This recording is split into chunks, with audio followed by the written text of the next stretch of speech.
Today, guys, we're going to have some fun on the channel, and that's not because I'm wearing this dope shirt. Instead, we're going to get right into ranking every single song that is my favorite from the In the Heights movie, so if you've seen it, let's get into it. And I promise not to try and sing. Actually, no promises.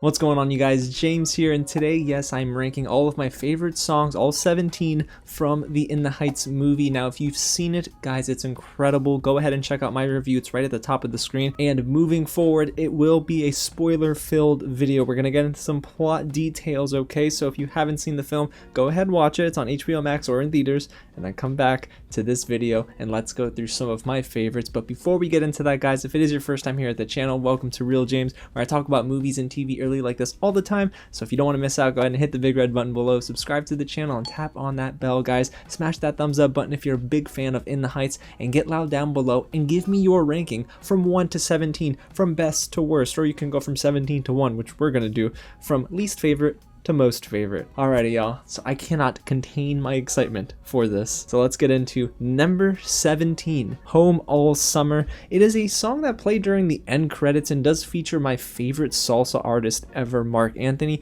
but I just think every other song on this list, the other 16, are just much better, and I think have a more meaningful impact for the film. Still, it's very fun, it's cool to listen to in the car, but during the end credits, I think it got overshadowed a little bit. And just like that, you guys, we're getting into my number 16, Piragua. This is Lin-Manuel Miranda's solo moment alongside fellow Hamilton star Chris Jackson, who played George Washington in that play, but here he plays the Mr. Softy truck driver, and him and the Piragua man they're always kind of feuding against one another, right? One's got shaved ice, and it is a staple in Washington Heights, and then you have the Mr. Softy truck, who has some really amazing looking ice cream, but both seriously come together at the end in that end credit scene, and it seems like they resolved their differences a little bit, but it's such a beautiful coming together moment, and it was fun, but of course it does not really have that length that really makes it one of the heavy hitters for me in this movie, so that's why I think it's an easy choice for number 16. Alrighty, guys, so let's get into number 15, and that is Blackout. Blackout. Okay, sorry I had to, but still, this number is really impressive, and it's not at number 15 because I don't like it. It's really just one of those numbers that is visually beautiful, right? It's stunning. It has the fireworks and everything looks so beautiful. I love Sonny and his friends really making the best of an otherwise less than ideal situation for the entire town, but it really, for me, is not something that is as grounded. I think it's one of those numbers sandwiched in between some major numbers in this movie that does get overlooked, and it's maybe because it's not as catchy. I don't think the song is as strong, but I do think that Blackout is still a very good number. It is fun to watch in the context of the film, but listening to it, I guess in the car, outside the context of the movie, it doesn't hold as much weight. Okay, so let's get into number 14, Champagne. I'm just kidding, it's champagne. Anyway, while I love the duet with Usnavi and Vanessa, I think I love the surrounding story here more than the number itself. It's still incredibly heartfelt to see Usnavi and Vanessa come together because, guys, they're lovebirds. They were denying their attraction to one another up until this point, and it was awesome to see them, of course, kiss, right? It was cute, but it was just so nice to see a callback as well to the beginning of the movie, where Vanessa, of course, tells Usnavi, "You owe me a cold bottle of champagne." So it is a beautiful moment. It is really heartfelt, like I mentioned. It's just one of those numbers that I don't think is as valuable to the rest of the soundtrack. I think it's still good, but it's just not great. But my number 13 is a little bit stronger than Champagne, and that is Paciencia y Fe. Now, I don't know if it's a hot take to say this, but Paciencia y Fe didn't make me cry. While I agree that it's touching and features the heart and soul of this film for many with Abuela Claudia, it didn't necessarily resonate with me compared to some of the other moviegoers. There were people sobbing in my theater. But again, I do love how charming this is. I love Abuela going back into her past and seeing the different dancers in their costumes. It was a beautifully choreographed number, but the number after Paciencia y Fe is actually much stronger, and we'll talk about that later on in this video. But anyways, guys, let's get into my number 12, which is When You're Home. Listen, ranking When You're Home at number 12 is not any shade towards Corey Hawkins or Leslie Grace. Their duets are actually really impressive in this movie, and there are other duets that are stronger than When You're Home,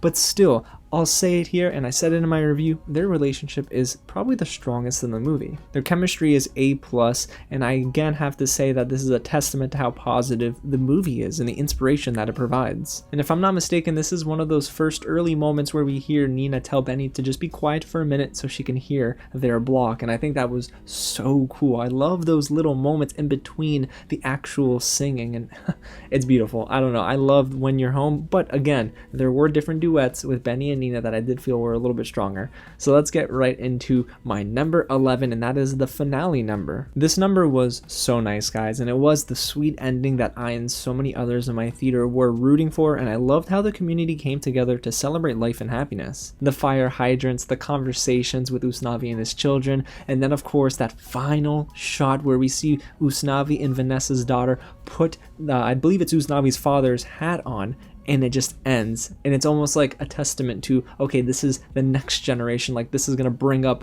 the next generation, and I love that so much. Although this is one of those numbers that really was overshadowed by all of the previous numbers. Now that's not saying it's bad, it's just definitely not as memorable. Still, it was fun, I was tapping my feet, and I felt like it was exactly where the movie should have ended, if that makes sense. So I'm glad this is where the story took us.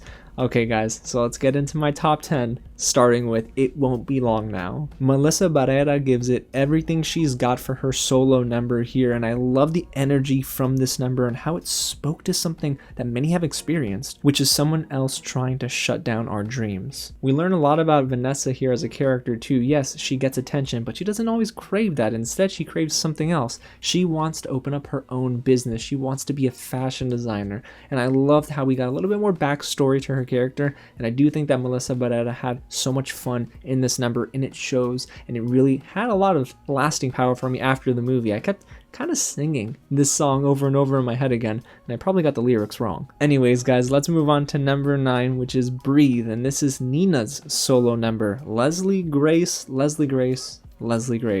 My goodness, her vocals here gave me goosebumps. This was actually the first moment in the film where I did get those little goosebumpies on my arm. The way she takes her voice and uses it as a tool to paint a beautiful picture was absolutely jaw-dropping, and I love the juxtaposition of her seeing her younger self running through the streets, getting in between the crowd, and going across the city, and essentially it's her chasing after her youth. She's trying to recapture the spark she once had in her life to chase after her dreams, because here is where we start to understand she's struggling with either staying home in Washington Heights or going back to Stanford. And now it's time for number 8, which is one number that I absolutely love, Alabanza. Alabanza is a heartbreaking song. Honestly, this entire moment brought me close to tears. Alright, I didn't get close to tears for the rest of the film, but this was the moment that had me choking up a little bit. Seeing the pain in Anthony Ramos's eyes and how there was that candlelight memorial where the entirety of Washington Heights came outside to just pay their respects to Abuela Claudia was beautiful to see. To me, it's a simple song that with context holds arguably the most emotional weight, but there are still some songs that I felt were stronger than Alabanza, like my number 7, The Club. Now, The Club is for me the most energetic number in the movie. The beautiful choreography, the salsa, everything culminates here right before the blackout scene. I loved Melissa Barrera's confidence here. She's fierce and her attitude on the dance floor was infectious, and then you had Anthony Ramos trying to make her jealous by dancing with that lady in the red dress, and shout out to that lady in the red dress. She killed it and really embarrassed Usnavi. And there's just something about this number that made me want to take my girlfriend's hand and dance in the middle of the theater, but I didn't do that because 1, I'd be kicked out, and 2, I'd be dumped. Alrighty guys, so let's move on to my number 6, which is When the Sun Goes Down. Now this was a tough choice for me because When the Sun Goes Down is a number that I love more and more as I listen to it. I was taking a ride last night just to go pick up dinner, and I had this song come up out of nowhere. It was on shuffle, even though some people frown on that,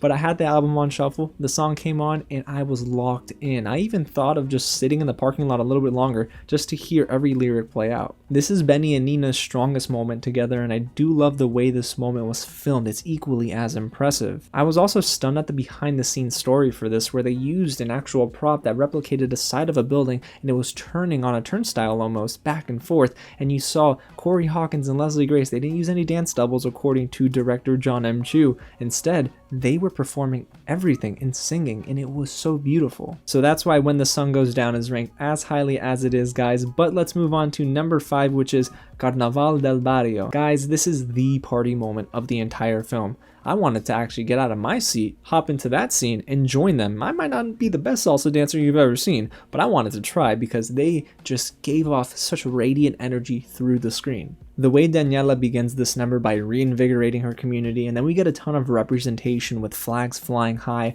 It's beautiful and really epitomizes the best of In the Heights. The dancing, the vibe, the passion, the storytelling, it's all present in Carnaval del Barrio, and I do love that behind the scenes snippet that I heard from a friend where they apparently shot this all in one day. And that's incredible. Alrighty, so let's get closer to my top 3 with number 4, No Me Diga. I didn't know what No Me Diga meant before In the Heights, guys, but thanks to this film and this wonderful number, I get it now. No Me Diga is the lone number inside of Daniela's salon where you see Nina first come and reintroduce herself to everybody. They all love that she's back in town, and I loved so much the interactive feel that this number had where the mannequins' heads were turning. It made me laugh and made everyone in the theater just smile, and I thought it was incredible how zany Daniela, Cuca, and Carla get too. They really come into their own here and put their stamp on the movie. But the song itself is just really catchy, and I actually think that this is one of the most replayable songs for me. I mean, in my head I just keep saying, tell me something I don't know. Okay, we're moving on. Alrighty guys, so let's get into my top 3 with number 3, and that is Benny's Dispatch. Atención, Corey Hawkins can sing. I love the duet that he also falls into in the middle with Nina. It's sweet, but man, Corey Hawkins' flow here is just incredible. To me, it was the most relatable number because of how much he just loves Nina. You can tell that he just wants to spend quality time with her. He would do anything just to be in her presence, and I'm not gonna lie guys, I can resonate with that. I love how they love each other. I don't know if Nina knew it at that point, but I think she kind of loved him in that moment, you know? Just the warm welcome that he lays out for her, and of course the number is honestly so funny at the end, especially with one of the dispatchers saying, "Boy, you thirsty as hell." I laughed. Okay guys, so let's get right into number 2, which is 96,000. So I didn't have any knowledge of the play before getting into my seat for In the Heights, and I didn't know that 96,000 was one of the pinnacles of the Broadway play, but after seeing it executed on screen, all of the choreography above and underneath the water in the pool, and all of the beat switches and the key changes, oh my gosh guys, 96,000 really is the pinnacle for In the Heights. It made the theater I was in clap, and it deserves all the praise, but of course, it's not my number 1. My number 1 song from In the Heights is, well, In the Heights. The opening number in this film is my favorite moment of the movie. That's because In the Heights made me smile, seeing Washington Heights through Usnavi's eyes, and just, man, it's the energy. There's a bar that is set here, and it's set so high, and I love the flow, the cadence. I think the writing, the songwriting is actually strongest in the Heights. It's also cool to learn about the characters that we'll get introduced to, like Sunny, Vanessa, Benny, Kevin, Abuela, even Nina. We get it all here in the opening scene, and I'm so glad I didn't watch the first 8 minutes before actually seeing it at our press screening. So I'm very, very happy with this as my number 1. In the Heights, I sing it every single day. I swear I sing it every single day. Send help. So there you have it, you guys. That is my entire ranking of all of my favorite songs from In the Heights. But I want to know what you guys have. What is your 17 to number 1? I want to know what you guys say is the best song in the Heights. Let me know down below in the comments. And hey, if you haven't already, smash that big red button below and subscribe to the channel. Tap on that bell, guys, and hit that thumbs up button if you're a fan of In the Heights. And I promise for the next review, I won't be wearing a shirt as loud as this, even though it's my most comfortable shirt in my closet, and I low-key love it. Alrighty guys, again, thanks so much for watching, and I'll catch you at the next screening.